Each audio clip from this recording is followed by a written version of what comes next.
Good afternoon, everybody. My name is Michael Lewis with Healthmonics. We will be getting started shortly. I apologize for the delay, but if you guys give us about one more minute, we're going to get started with our entire panel here. Thank you very much.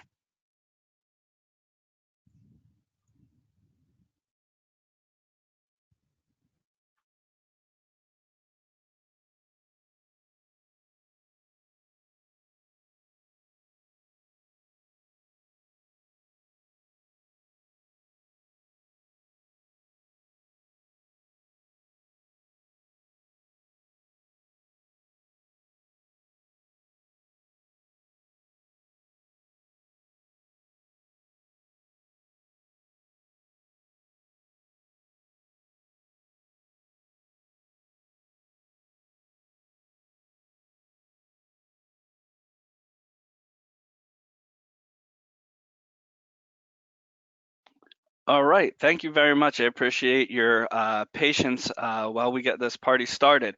Today's webinar is going to be a fireside chat with our friends from Chirpy Bird and DrChrono. We'll be discussing how telehealth is becoming embedded into healthcare today. We have on with us today Joy Rios and Robin Roberts from Chirpy Bird. Hello again. And we also have on the phone today Daniel from DrChrono, who will be joining us. The COO and co-founder is on here as well to help answer some questions. If you guys have it here, you'll be able to ask questions down in the bottom right-hand corner of the screen under the questions tab. Ask away your questions, and hopefully we have the opportunity to get to you very shortly. Welcome, Daniel. All right, you're on mute, Daniel. So, perfect. Hello, hello. All right, so I just let everybody know you can ask questions down the bottom, and hopefully we'll have some time. Also, we'll be sending this video to everybody afterwards, as well as a special offer from Chirpy Bird on how to start with telehealth this year. So my first question I'm going to start off with is for you, Daniel. Do you see clients with different specialties utilizing telehealth at different rates? I would say yes, for sure. There's definitely a blend of different specialties out there accepting and adopting telehealth solutions. I think there's some natural fits out there, like psychiatry, psychology, where there's several I'd say specialists in the mental health field that are really embracing it.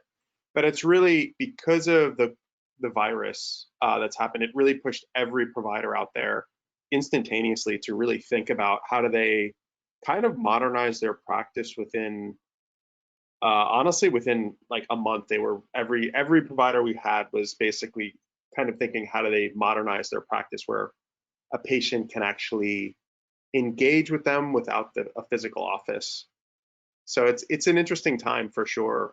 Everything from like MDs, gastroenterologists, general practitioners, acupuncturists, physical therapists, chiropractors, urgent cares, you name it. They're all looking into basically modernizing their practice for a post-COVID world where things are really changing. But I would say there's some, I'd say early adopters, mental health for sure. There's been a lot of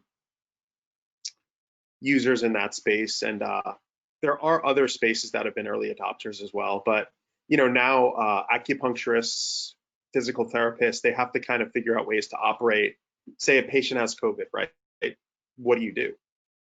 But they want to have a physical therapy session. You could do a video visit. You can show them on a video like a rotation of an arm. So the world is really, really changing very rapidly, and I think the adoption of the technology and the ease of the technology, everything you purchase today, like piece of hardware, like a phone, has a camera. Every PC, you buy a MacBook, it has a camera on it. You buy an iPad, it has a camera on it. So the video visit and the virtual visit world is kind of more accessible than it's ever been. In the past, you'd buy a computer and it wouldn't have a camera. Now everything has a camera built in. So, kind of going back to your question, is there a specific specialty? The answer is they were early adopters, but I don't see, I see every specialty really looking at it very closely now, saying, how do I support my business? How do I modernize my business? So it's really, really a different world out there. Great, thank you, Daniel. We'll throw it over to Robin and Joy if you have anything. But in the meantime, I'm going to launch a poll for everybody. I have 3 of them throughout the time. Please participate so we could gather some more information so I could gear some of the questions towards you. So this question here is, what stage of telehealth utilization are you currently at? And Joy and Robin, while they're doing this, if you want to respond to that, that'd be fantastic. Yeah, I think the biggest thing we've seen, Mike, is that, to Daniel's point, people that maybe haven't traditionally utilized telehealth, or those that maybe thought it was not befitting to their specialty, have definitely realized that the virtual delivery of care, or to find how they can deliver that point of care virtually, has really become paramount, given the circumstances of the public health emergency. And so we've seen a lot of people just striving to find a solution that has an ease of use and efficiency, not just for their office, but also for their patients, for compatibility of any of those devices that Daniel mentioned, trying to make a go of it. And of course, as we've seen the payers and their policies expand more, especially more recently into physical therapy, whereas before they were doing a lot of the office visits, you had Medicare come out and formally say they'll even allow annual wellness via telehealth, that there's really no one that telehealth can't be a solution for, I think is what we're starting to see. People are getting very innovative. I'll add to that. We have some folks who work in nursing homes, and really thinking about how they've had to come up with protocols in a very quick succession around just like the quick implementation of telehealth.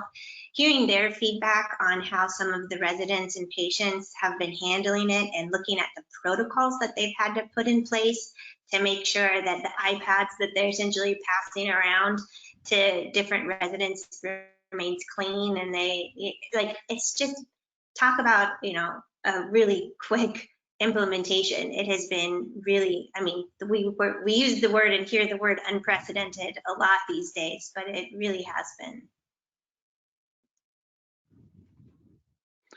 Great. Thank you very much. Thank you very much. And everybody, just, you can ask questions throughout this presentation, and I will try to get most of them in. If not, we'll get back to you afterwards.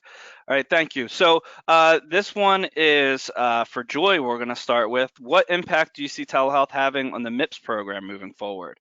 Where do you see the future impacts coming? PI, is it IA? Are we looking for changes in quality? Well, I think that we're definitely going to see additional improvement activities around telehealth, and things that if you're able to implement those. I think in quality, looking at the place of service, that it will be added.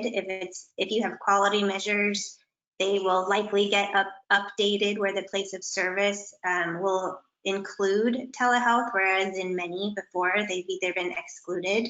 And so I'm really curious to see the draft rule for 2021. It typically gets released around this time of year. They've basically stated that it's going to be ready in summer of 2020, so essentially any day now. But what I will definitely be tuned into is how they anticipate, not just the changes for COVID, but specifically around telehealth for all categories.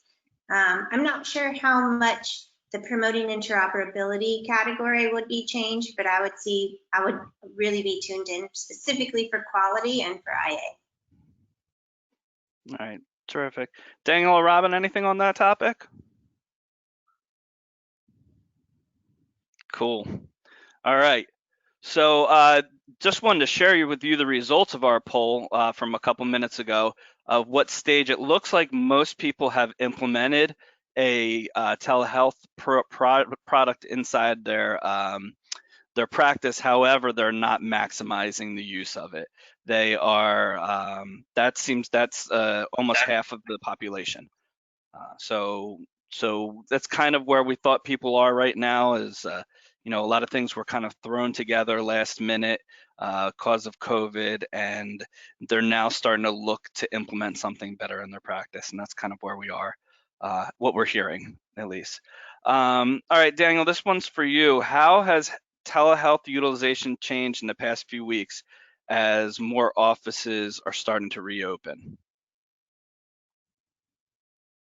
I mean, this is an interesting time for sure. Like I had said before, providers are really, really starting to modernize, and the government and insurers are really starting to back the telehealth and video visit world.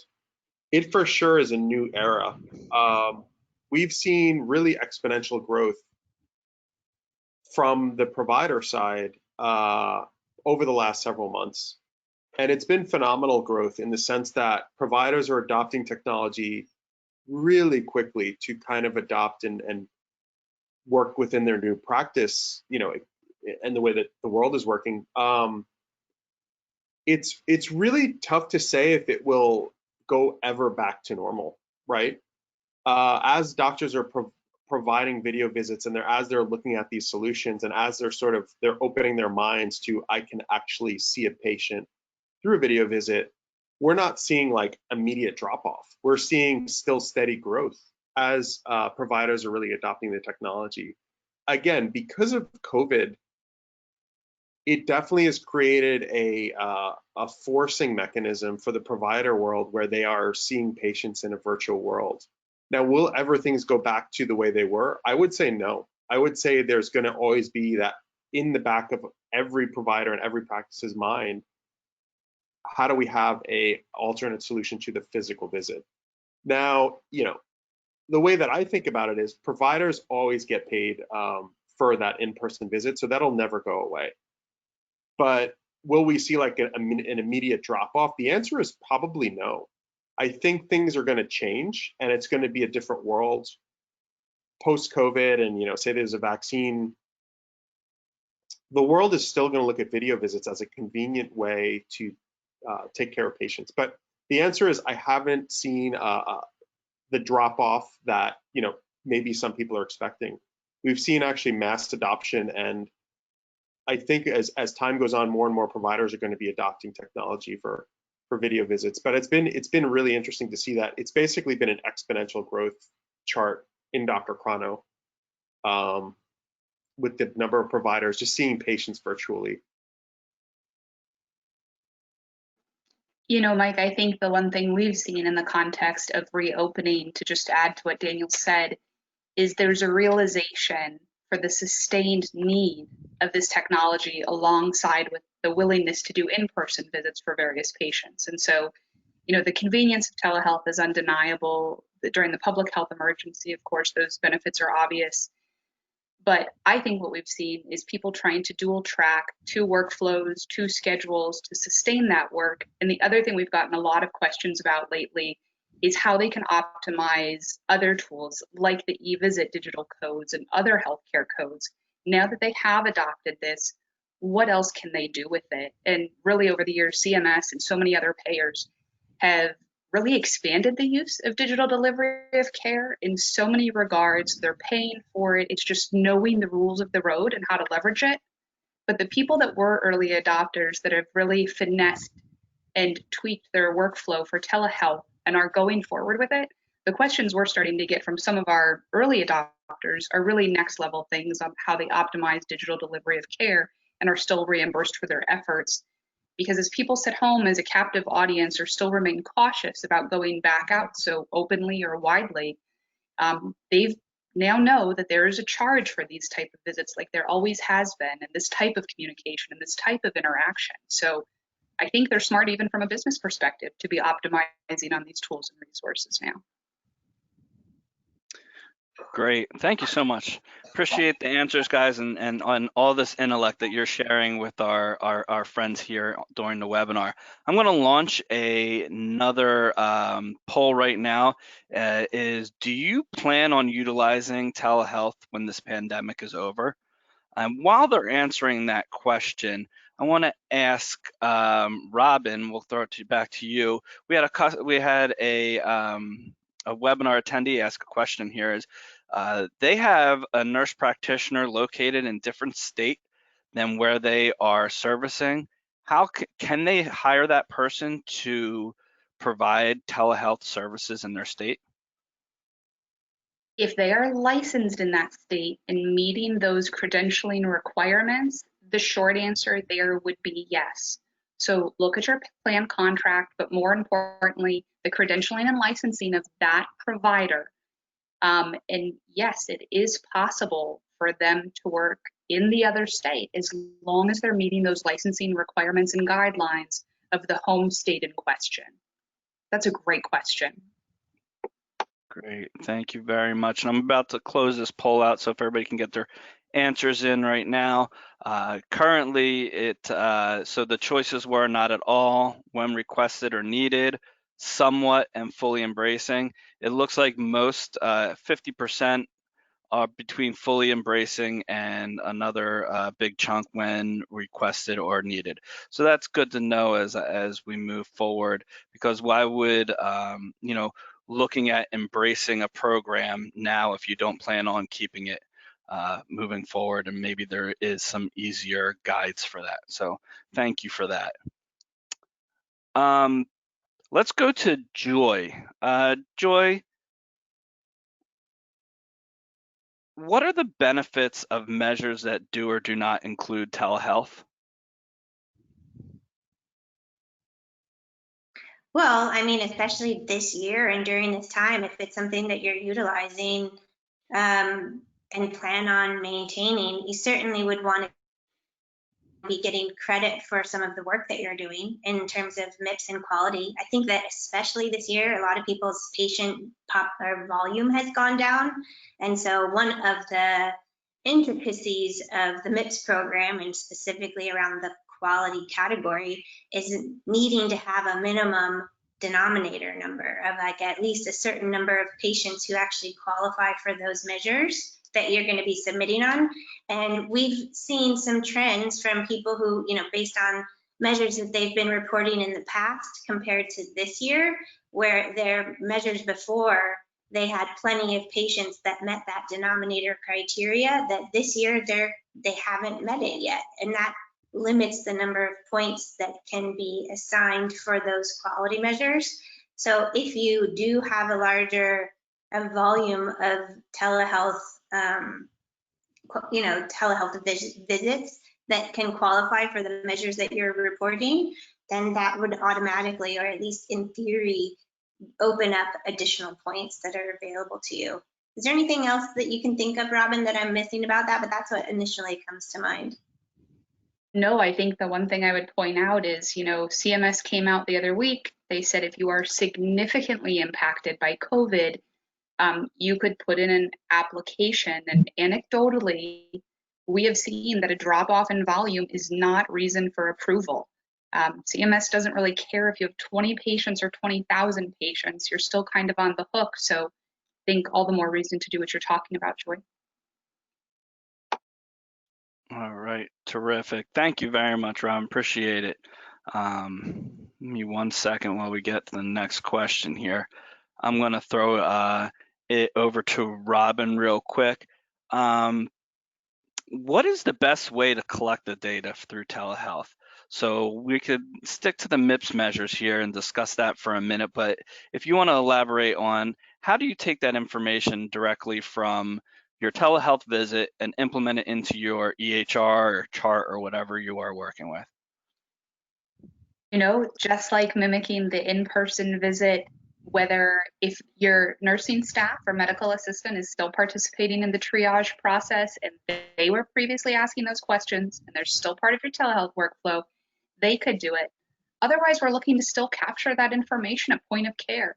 just like you might ask a patient to, find a pulse and give you a reading for vitals or, take weight, if you're going to ask a question about, the smoking cessation measure, something really simple, you still need to capture it in the EHR or within whatever documentation system you would to still generate all of that encounter documentation and make sure it gets over into the systems that need it. That's certainly one of the benefits of using a wholly integrated system when we're talking about telehealth, is that you could maybe mitigate that dual data entry. But you're still trying to capture all of that just as you normally would, either through your intake, with your nursing or clinical support staff, and the doc at the point of care. Great. Thanks, Robin. Hey, Daniel, following up on that question from Robin, what are the different options someone has when choosing a telehealth? Because we did have about 20% of the people that haven't started yet. So what are their options when choosing telehealth? What do they want to look for in a program? Yeah, there's different buckets of types of programs out there. There's the really, I would call it like non-integrated, super lightweight tools that are just simply like a virtual visit. Then there's completely tightly integrated solutions that are out there. And then there's partner applications that like plug into EHRs or practice management systems. So really, every provider out there needs a PM, a practice management system, to do all of their scheduling. But the way that they can think about the virtual visits and the video visits, they can pick a lightweight solution, but then they're doing dual entry. So a lightweight solution might be, say, a Zoom, or I think we're on GoToMeeting, so it might be a GoToMeeting. It's completely independent of the PM, the practice management system, and the EHR. So there'll be a lot of dual entry happening. And again, this is something that I recommend all providers do, is look to make sure that it's a HIPAA compliant solution if you're seeing patients. So Zoom is out there. There's companies like DrChrono. We have an all-in-one solution. And what that means is you kind of get everything in a package, which there's pros to that, where you don't have to do dual entry and you can do things like prescribe drugs or order labs or, submit CPT, ICD code submissions to the insurance company. And then there's partner apps that layer on top of these PMs, which, they kind of build on APIs and then they push data back and forth. So I recommend that providers really take the time to figure out which solution would fit them best. Some of them are easier, some of them are harder. It's really what's going to work for them and what is their workflow. There's, specialty specific, even video visit apps out there. Like, I'll give you one example, VisitTrack. It's for physical therapists. It's a virtual visit app. It allows the physical therapist to administer videos. It allows them to do the video visit and have that conversation and then do a lot of interesting things on screen. So depending on your specialty, you're going to want to take the time. I wouldn't just jump into the first thing. I would for sure take time and process like the pros and cons of each and kind of think about the patient experience, because at the end of the day, you're going to be seeing a lot of patients with this product. You're going to want to really test out the product and the patient end of it as well to see how is the patient getting into it? How are they seeing that video visit? Is it easy? Is it hard? How much time does it take? Some providers are seeing 30 patients a day, 40 patients a day. Can that patient just simply hop on? Does it take time to register? What's that process there? So it really depends on the product. Great. Thank you, Daniel. While we throw it over to Robin and Joy, I am going to launch my last poll because it is exactly that question. What type of platform are you currently using for your telehealth? So if Robin or Joy have any additions to that, I also do have some questions from the audience as well.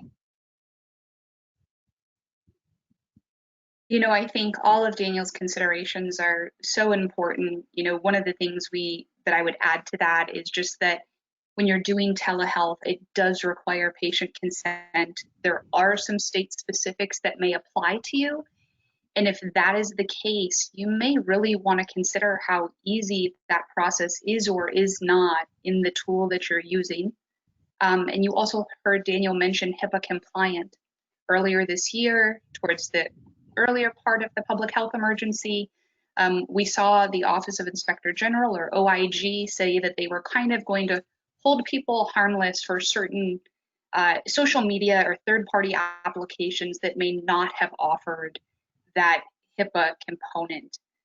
Please know that that is intended to be short-lived. And so if you are on a product, whether it's one of those ones that's non-HIPAA compliant or one of those ones that maybe you're just not happy with, switching telehealth isn't as grand of an undertaking as, say, switching your EMR. So if you intend to continue with telehealth, and why wouldn't you, especially if payment parity continues and your patients need it or your office needs it, if you're going to do that, make sure you have a solution that works for you. Make sure that all of the parts and pieces, from the front office scheduling to the consent for the patient, the compatibility, the doc's mic and camera, the follow-up that may need to be done, like Daniel said, the ability to easily go order the labs that may be needed or other follow-up actions for your patient, that all of that works for you to the best ability possible. I'll add to that. I think that now, especially up until now, a lot of people have been spending their time getting up and running and making sure that they just have something in place to address the need that is out there. And I feel like there's a major shift needed now to essentially optimize. And it's like really just taking account of what's working. Well, we might have lost you there. For your own internal staff and for the patients. Uh-oh. Can you hear me? We did hear you. You went out for a minute there, Joy. Sorry. Hey, it's okay. It's okay. We'll move back to go over the poll results. I want to let everybody know it looks like most everybody is either using a wholly integrated program or using a standalone product. We did have a follow-up question from one of our guests on there, but is Zoom secure enough for health visits? We all remember right when the pandemic started, Zoom was having some security issues. They've done some changes for sure, but I know, for instance, my family has utilized Zoom for telehealth visits already this year. So what are your thoughts around is Zoom secure enough? We'll go to Daniel to start. Sure. Again, I don't work at Zoom. DrChrono does not have a partnership with Zoom. I do use Zoom. Our company does use Zoom for certain things. It's a tough question to answer. They are a public company. They do have, I believe they have like a HIPAA compliant product.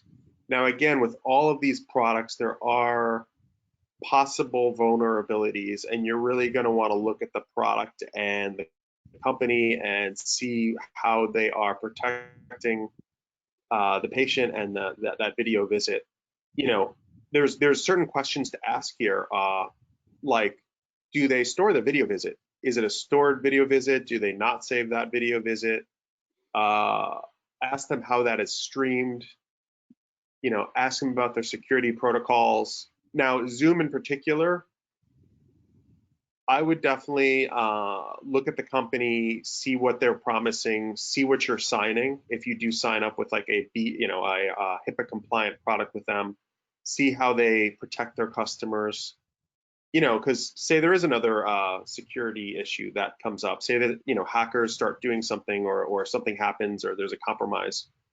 How is the patient and the doctor protected or covered in those instances? And this is, for me, again, I don't work at Zoom, so it's tough for me as a person in the software industry to talk for that company and how secure are they. I think it's a matter of really doing your due diligence as a medical professional, as a practice, to see if that particular product is good for you. And kind of checking off the check boxes on what fits your profile of product. I don't know if that fully answers the question, but I I think that's a good approach to take with any software. Right. And no, absolutely for sure. And to add on, we actually had a follow-up question from another attendee asking about Microsoft Teams. All the same type of platform where they're public companies with public product out there that are used for everyday business. We use Microsoft Teams. We use Zoom here, GoToMeeting at different points of our communication with our clients and counterparts. But we did a lot of due diligence choosing Teams for our product and what we decided to go with, and it had a lot to do with security and had a lot to do with what Zoom was going through earlier this year. But in the end, doing your own due diligence to me sounds like the way to go. Robin or Joy, did you have something to add for that? Yeah, I think the ultimate litmus test, if I'm a practice, do they have HIPAA compliant controls? Because even Google, regular Google doesn't have anything, but there's ways to configure G Suite that does allow you to have HIPAA compliance. The ultimate litmus test for us, will they sign a BAA? Will you have a business associate agreement that binds them to the industry standards that Daniel was talking about? Do they do penetration testing? Are they encrypting data in motion, data at rest? What is their breach protocol? How will they notify you? These are all really important things because you don't want a vendor that is potentially a bad actor to compromise the security and confidence that you have with your patients now that you've worked so hard to achieve. I think we put a lot of trust into EMR vendors. They're very up to speed on these things. I would not make a blanket statement that every third-party vendor is up to speed on these things. So, and like I said, that kind of pass the OIG has given people is intended and will be short-lived, unequivocally. HIPAA remains paramount in our interactions with patients, and of course, the trust you all have with them as practices and businesses. Great, thank you. All right, hey, this is a good opportunity now to ask this question and also share with our audience that Chirpy Bird is offering a free telehealth reference guide to all Fireside Chat attendees. So you can come on, I'll be sending you a link at the end of this presentation so you could go on and get that. And I think the question here is, how do I get started with telehealth? What are the steps? Can you kind of go over, Robin or Joy, go over what the steps are to get started with this?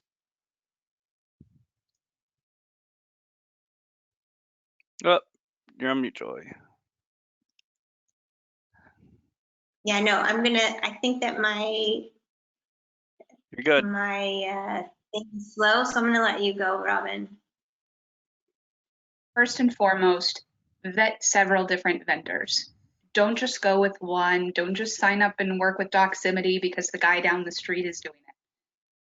Try them out.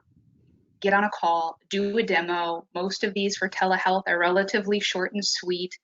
And check with your vendor first that you may have for EMR. Give them the benefit of the doubt because some of the pros for ease of use and efficiency of that wholly integrated system are just so incredibly valuable that it makes the workflow, the clicks you're going to do so much more seamless, and especially documentation for the physician whose time is so incredibly limited.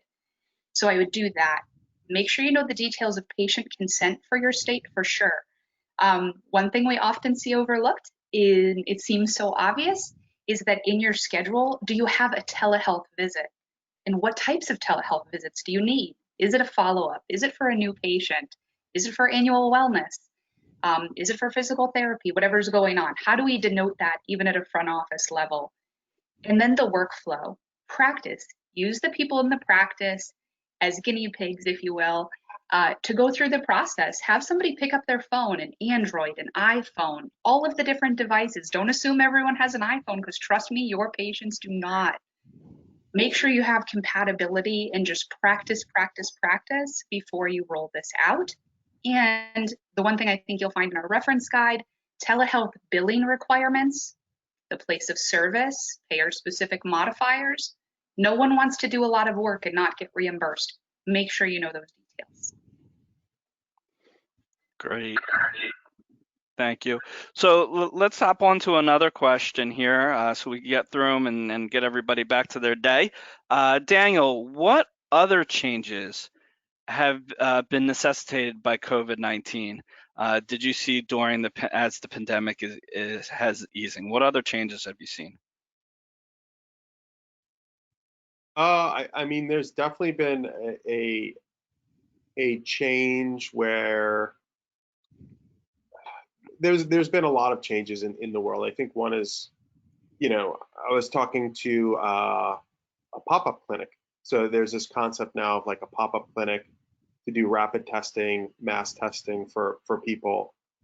I've never heard of that before the pandemic, right? Like literally they're trying to build these immediate clinics to do these mass tests with people coming in.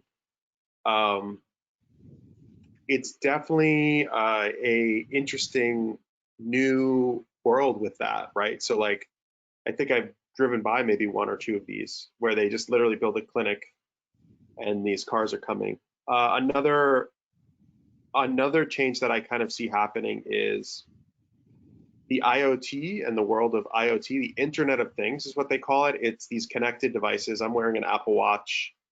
A lot of these accountability tools that are going into the cloud now, like blood pressure cuffs, glucose meters, scales, thermometers. All of this stuff is kind of going to change the way that we do remote monitoring. So RPM, remote, patient monitoring, it's kind of a new thing that's coming out. And was it going to be embraced before COVID? The answer is yes, but the adoption rate would have probably been a lot slower. I think providers are now way more open-minded to getting, say, an FDA, blood pressure cuff. Does this patient have, high blood pressure? If there's, say, a patient, say they're in their 90s and they're kind of homebound, do you really need them to come in, or can you have them put that cuff on and can you have that virtual visit and say, hey, your blood pressure is okay, and have that conversation? It's definitely going to change the industry with through the technology, through the remote monitoring, through telehealth. The world is definitely going to, in a good way, we're taking that technology and saying let's apply it to like our health experience as patients. We're all patients at the end of the day. It's great if you can have a conversation with your provider, and we're all busy. Do you need to go to your provider? Sometimes you're second guessing yourself, and having that conversation, and if there's like an FDA approved device, why would you not use that device, and why would the doctor not accept that device? Before COVID, I think it's going to happen, but would it happen as fast? I think it's going to be a rapid adoption very quickly, which we're going to see over the next several years of just not just convenience, but also like reality of, there's a lot happening in the world. Right. No, I appreciate that, Daniel, and I hope my primary care provider is not listening right now, but I actually have no reason ever to actually go visit him. If he can just see me on the computer and send me my medications, my life would be so much easier, running around with family and so forth. Once again, I hope he's not listening to this call today. But to follow up with that and throw it over to Robin and Joy, where do you see, now that we've talked about all of these different technology enhancements that we've seen, where do you see telehealth going? Where do you see these enhancements being really utilized in these programs? And what is the government going to do about it? Because they still have to pay the doctors, and I know they don't like paying doctors. So Well, I'll start off. There seems to be some hinting that, what the changes that they made for telehealth reimbursement might stick around. It's entirely possible that we'll see that extended, which would be great. And I think that, to your point, I think that a lot of practices are really going to be taking a long, hard look about what is actually necessary. Do we actually need patients to come in? Personally, I have some appointments that are now standard online. They used to be in person, and now it is 100% telehealth, and it works just fine for me. I happened to go to the dentist yesterday. They needed to take some pictures of my teeth. that could not be done online. There's part of me that wishes, I'm like, can I just stick my teeth up to this camera and we can call that a day? But I don't think that would get the job done. But I think that, you know, really reflecting on what can be done in person versus virtually is going to be huge. You know, one thing that shows up for me as a question is, considering all of this, the equipment that can be used for remote patient monitoring, is the onus on the patient to actually purchase that and keep it and maintain it? Or is that something that, you know, perhaps gets loaned out to the patient, mailed out, and then asked to return? Or what would the expectation here? I think ultimately for the experience for patients is going to change significantly, even in terms of just using their phone or their iPad or their computer in a new way, where we will start to see disparities of who has access and who doesn't. And so, you know, it'll be interesting to see how that plays out. We've had some conversations where, you know, kind of like a public library where people can go use equipment. You know, will we start to use other community centers where there's equipment that's available for folks that don't have it in-house? Right. It's great. I know my kids would love blood work and booster shots to be done virtually or not at all. If they could figure out a way to do that, you'd make a couple kids real happy here in New Jersey. Robin, did you have anything to add to that?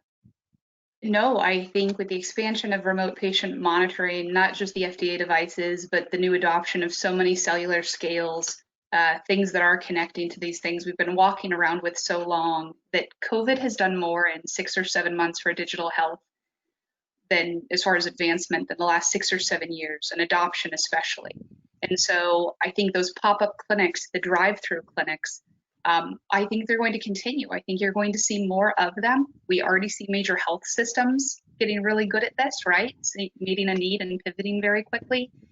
You know, and with the deployment and more pervasive use of remote patient monitoring, I think we have to look at the digital construct and delivery of then chronic care management, principal care management for these patients where it makes sense not to leave the home, and then the policy that governs that. Because right now, if you want to do chronic care management, you had to see the patient within the last year face to face. So now as we get here and the policy isn't meeting the need, because we've had 6 or 7 months of COVID and they didn't go to the doctor during the holidays, we're going to run out of time real quick. So I'm excited to see the policy catch up to the need and all of this cool stuff going on in digital delivery of care.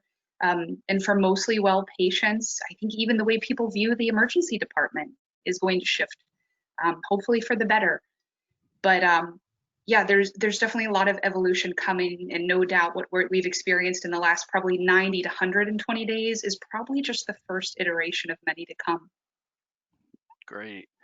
Thank you. So this is the point where I'm going to ask all of our attendees if you have questions to get them in now so we can get them to our specialists and experts that are on the line right now. But I have a question for each one of you left. And Robin and Joy, feel free for one of you to take this question. But what is Chirpy Bird currently doing to help their clients with telehealth and implementing it? So we have a couple of partnerships we are a partner of DrChrono, to Daniel, who's on the line today. And so we help with workflow. We also have a partnership with standalone partners. We really remain quite agnostic because not every tool is right for everybody. But we are trying to help people refine some of their aspects of their workflow and realize what they can capture from a policy and billing standpoint now that they have these tools for digital delivery of care. And a lot of what we've talked about more recently is don't accept a claim with $0 back on it or denial. There's so much available to you from different payers for different types of service. We can categorize it somehow. So don't accept zero. And then we're talking about, okay, well, now that I have telehealth, how do I do the e-visit with tracking portal time? What are the mechanisms for things, and how do we help do that? So we're doing a lot of small project work to help small, medium, and large size practices just really optimize. Great, thank you so much, Rob. And Daniel, sort of the same question over to you. At DrChrono, what are you seeing is the future of where DrChrono is going to help? We know you have a fully wholly product within your EHR, but where do you see that changing, and what do you see moving forward? How are you helping your clients with telehealth? Nope, you're on mute. We, There you go. we have a very open philosophy on partnering with any company that kind of what the provider feels fits their needs. So if there's a lab company, we'll work with them and see if there's a way to partner to share that data and have the workflows work really well. If there's a IoT device, Internet of Things device, we'll figure out a way to get that data into the EHR for them. I think we're thinking about telehealth the same way, where we have several offerings on our platform where the provider can look at 9 different telehealth offerings and see if there's something that fits their needs. Again, because of COVID, built a telehealth solution. Prior to COVID, we did not have it. So that's another way that we were supporting the providers, where a lot of them just felt like, oh my God, what am I going to do? I can't see my patients. Maybe the provider themselves got COVID, right? But they still want to help and support their patients. They could do that all virtually. For us, it's really about, what does the future of a medical practice look like? What is that, right? And in my mind, a lot of it is going to be virtual care. So how do we make those investments in the technology side as a group of people, where we can have the practice modernize? And what does that really mean? It's really looking out at the world, saying, what's going to make the provider's life easier? What's going to make the patient's life easier? So really just supporting them, I think, is really what we're trying to, that's our goal. It's taking technology and applying it for the patient and the provider. So a few of the things I mentioned, like RPM, remote patient monitoring, I think that there's going to be a big shift towards those types of solutions. Gotcha, terrific. And the earlier our attendees on this get involved in telehealth, those who haven't yet, the better shape you will be, taking a look now at what the different options are out there and getting involved. And that's why we have our experts on the line here today, and you'll receive information on how to get in contact with both these organizations after this call. I want to thank Daniel, Robin, and Joy for a wonderful short fireside chat that we have today without the fire, considering it's 110 here in New Jersey. Thank God. Maybe we'll change it to poolside chat. But there's a quick survey at the end I'd like everybody to fill out if you have the opportunity. Once again, I really appreciate your time today, and please stay tuned for our Health Monix webinars that are coming up the rest of the month of July and into August. Everybody have a wonderful day, and please reach out if you need anything. Thank you very much. Thank you, Mike. Bye-bye. Thanks.